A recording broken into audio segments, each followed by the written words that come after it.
আসসালামু আলাইকুম। BD rail enjoy YouTube channel এবং নারায়ণগঞ্জ এক্সপ্রেস ফেসবুক পেজ থেকে যারা দেখছেন সবাইকে জানাচ্ছি স্বাগতম। আজকের আপডেট থাকবে গোপালগঞ্জ ঢাকা গোপালগঞ্জ রুটে নতুন কমিউটার অভিযাত্রী কমিউটার নিয়ে।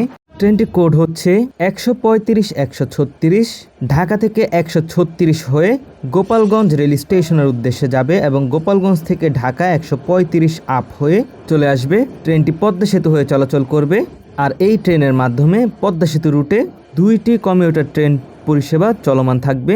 উক্ত ট্রেনটি সাপ্তাহিক বন্ধ শনিবার, তাছাড়া রবিবার থেকে শুক্রবার পর্যন্ত ট্রেনটি বিকাল 3টা 30 কমলাপুর রেল স্টেশনের শহরতলি প্ল্যাটফর্ম থেকে ছেড়ে যাবে।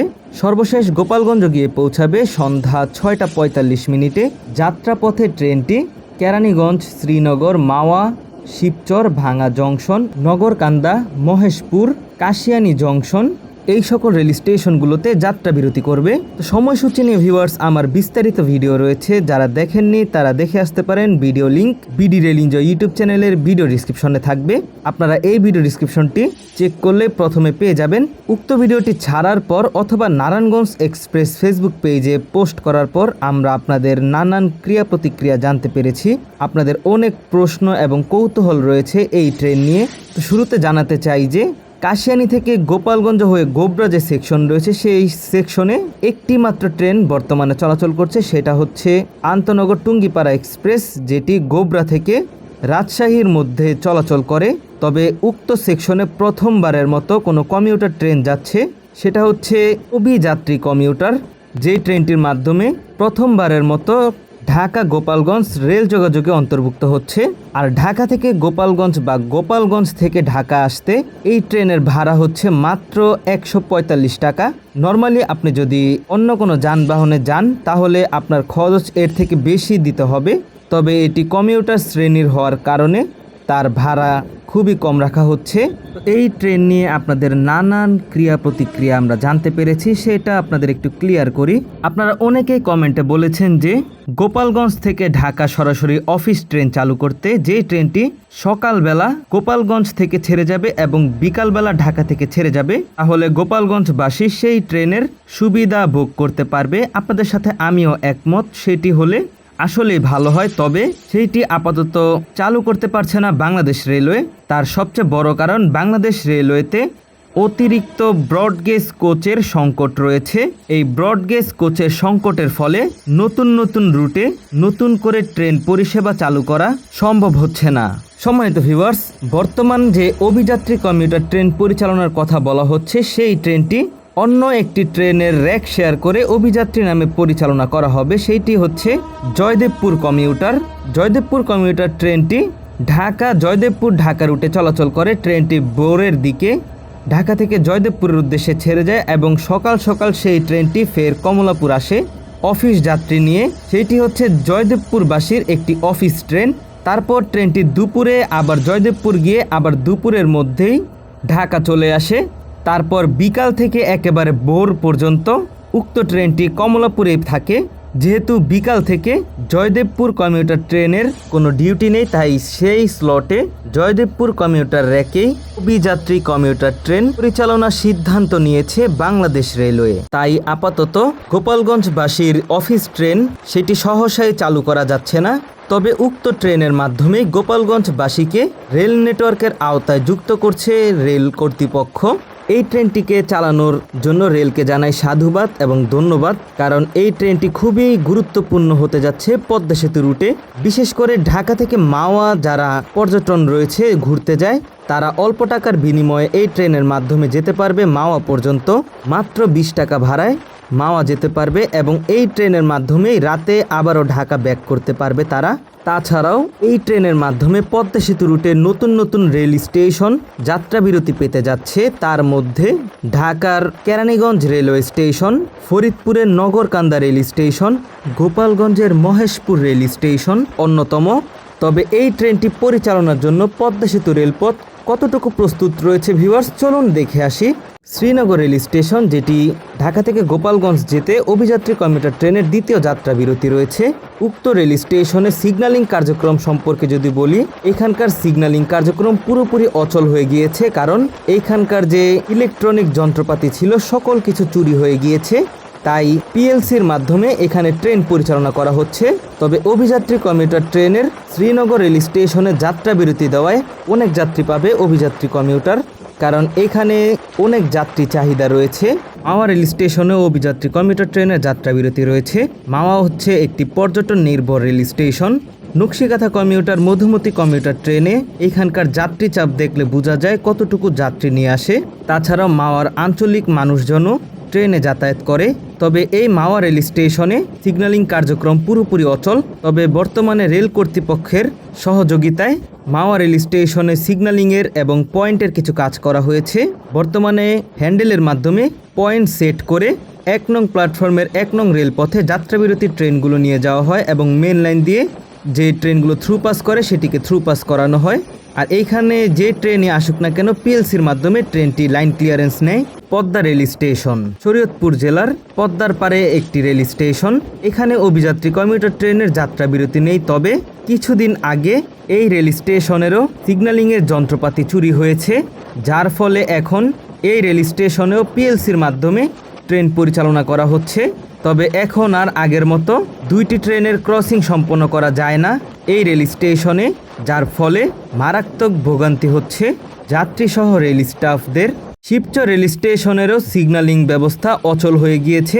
এই রেল স্টেশনেও কিছুদিন আগে সিগন্যালের যন্ত্রাংশ চুরি হয়েছে, যার ফলে সিবিআই ব্যবস্থা পুরোপুরি অচল হয়ে গিয়েছে। এখান থেকেও এখন পিএলসির মাধ্যমে ট্রেন পরিচালনা করা হয়। এইখানে অভিযাত্রী কমিউটার ট্রেনের যাত্রা বিরতি রয়েছে এবং ঢাকাগামী অভিযাত্রী কমিউটার ট্রেনের সাথে খুলনাগামী জাহানাবাদ এক্সপ্রেস ট্রেনের ক্রসিং হওয়ার কথা রয়েছে এই শিবচর রেল স্টেশনে। খুব সম্ভবত হাতের মাধ্যমে পয়েন্ট সেট করে তারপর এইখানে ক্রসিং ব্যবস্থা চালু করতে পারে এইখানকার স্টেশন কর্তৃপক্ষ। তো দেখা যাক ভবিষ্যতে কি করে।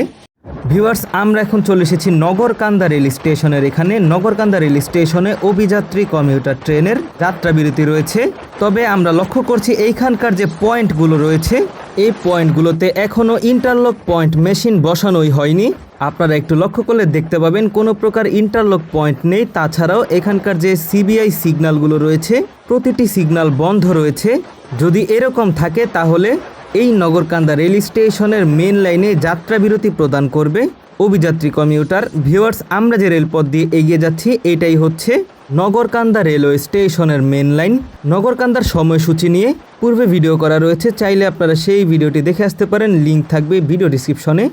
সামনে আরেকটি পয়েন্ট আসছে, চলুন আপনাদের সেই পয়েন্টটি একটু দেখাই। এখানকার সিগন্যালগুলো দেখতে পাচ্ছেন বন্ধ রয়েছে এবং পয়েন্টের যে ইন্টারলক পয়েন্ট মেশিন সেইগুলো বসানো নেই, আপাতত ক্লাম্প লাগিয়ে রাখা হয়েছে এইখানকার পয়েন্টগুলোতে। যেহেতু এখনও আরও সময় রয়েছে, দেখা যাক রেল কর্তৃপক্ষ কোনো উদ্যোগ নেয় কিনা। সম্মানিত ভিউয়ার্স, আমরা মুকসুদপুর রেল স্টেশনের কাছাকাছি রয়েছি। মুকসুদপুর রেল স্টেশনে অভিযাত্রী কমিউটার ট্রেনের কোনো যাত্রা বিরতি নেই। এইখানকার পয়েন্টগুলো যদি লক্ষ্য করেন দেখতে পাবেন এখানেও ইন্টারলক পয়েন্ট মেশিন বসানো নেই। এখানে আপাতত পয়েন্টগুলোতে ক্লাম লাগিয়ে রাখা হয়েছে এবং সেই ক্লামের মাধ্যমেই পয়েন্টগুলো অতিক্রম করছে ট্রেন। তবে সবচেয়ে মূল বিষয় হচ্ছে যে এই মুকসুদপুর রেল স্টেশনে অভিযাত্রী কমিউটার ট্রেনের যাত্রা বিরতি না থাকলেও আন্তনগর রূপসী বাংলা এক্সপ্রেস ট্রেনের যাত্রা বিরতি রয়েছে। এই স্টেশনে গোপালগঞ্জ অভিমুখী অভিযাত্রী কমিউটার ট্রেনের সাথে ঢাকাগামী রূপসী বাংলা এক্সপ্রেস ট্রেনের ক্রসিং সম্পন্ন হওয়ার কথা রয়েছে এই মুকসুদপুর রেল স্টেশনেই। দেখতে পাচ্ছেন ভিউয়ার্স, এখানকার সিগন্যালগুলো বন্ধ এবং ইন্টারলক পয়েন্ট মেশিন বসানো নেই যে এইগুলোকে হ্যান্ডেলের মাধ্যমে ম্যানুয়ালি পয়েন্ট সেট করবে।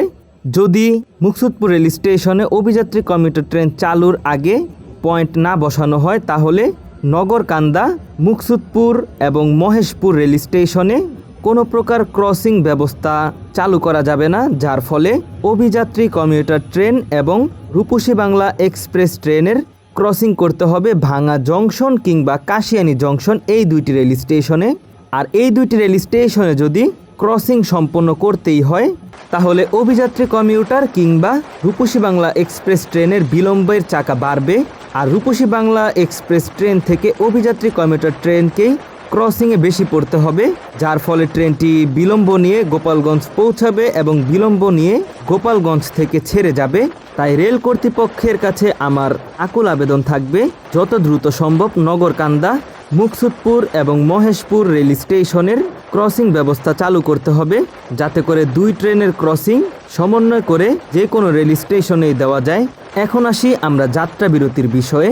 অনেকে অনেক বাজে মন্তব্য করেছেন এবং আপনারা বলেছেন যে কেন মুকসুদপুর রেল স্টেশন কিংবা গ্যান্ডারিয়া, নিমতলা, চাপতা, চন্দ্রদিগলিয়া সহ গোপালগঞ্জের পর থেকে গোবরা পর্যন্ত রেল স্টেশনগুলোতে যাত্রা বিরতি দিবে না, বা কেন এই ট্রেনটি গোবরা পর্যন্ত যাবে না। আসলে উক্ত ট্রেনটি সময়কে ধরে রাখতে এবং মধ্যরাতে যাতে ঢাকা না পৌঁছায় সে কারণেও ট্রেনকে অনেক রেল স্টেশনে যাত্রাবিরতি রাখা হয়নি। ট্রেনটি গোপালগঞ্জ থেকে ঢাকা পৌঁছানোর কথা রয়েছে রাত 10টা 25 মিনিটে। ট্রেনটি পৌঁছাতে 11টাও বেজে যেতে পারে। তো ভিউয়ার, সেই কারণেই যাতে যাত্রীরা মধ্যরাতে ঢাকা পৌঁছে কোনো প্রকার হয়রানির শিকার না হয়, তাই ট্রেনটিকে একটি নির্দিষ্ট সময় অনুযায়ী যাতে ঢাকা পৌঁছাতে পারে সে ব্যবস্থায় রাখা হয়েছে। আশা করি গোপালগঞ্জবাসীর এই ট্রেনটি খুবই কাজে দিবে এবং যাত্রী বান্ধব হবে। সম্মানিত ভিউয়ার্স, দেখতে দেখতে আমরা ভিডিওটির শেষের দিকে চলে এসেছি। আজকে অভিযাত্রী কমিউটার ট্রেন নিয়ে আপনাদের মতামত এবং বিশ্লেষণ অভিজ্ঞতা কিছু শেয়ার করলাম এবং কতটুকু রেলপথ প্রস্তুত রয়েছে সেইটিও এই ভিডিওর মাধ্যমে দেখানোর চেষ্টা করলাম। আপনাদের কোনো মতামত থাকলে অবশ্যই সেটা কমেন্টের মাধ্যমে জানাবেন। তাছাড়াও রেলকে যদি কোনো বিশেষ মেসেজ দিতে চান সেটাও আমাদের কমেন্টের মাধ্যমে জানাতে পারেন। যদি আপনাদের সাড়া পাই তাহলে আপনাদের মতামতের ভিত্তিতে আরও কিছু ভিডিও তৈরি করব এই অভিযাত্রী কমিউটার ট্রেন নিয়ে। ভিডিওটি ভালো লেগে থাকলে অবশ্যই ভিডিওটিতে লাইক করে দিবেন, কমেন্ট করে দিবেন, শেয়ার করে দিবেন। সকলে বিডি রেল এনজয় ইউটিউব চ্যানেলটি সাবস্ক্রাইব করে দিবেন, নারায়ণগঞ্জ এক্সপ্রেস ফেসবুক পেজটি ফলো করে দিবেন। আজকের ভিডিও এই পর্যন্তই, দেখা হচ্ছে অন্য কোনো নতুন ভিডিওতে। সেই পর্যন্ত সকলে ভালো থাকবেন, সুস্থ থাকবেন। আল্লাহ হাফেজ।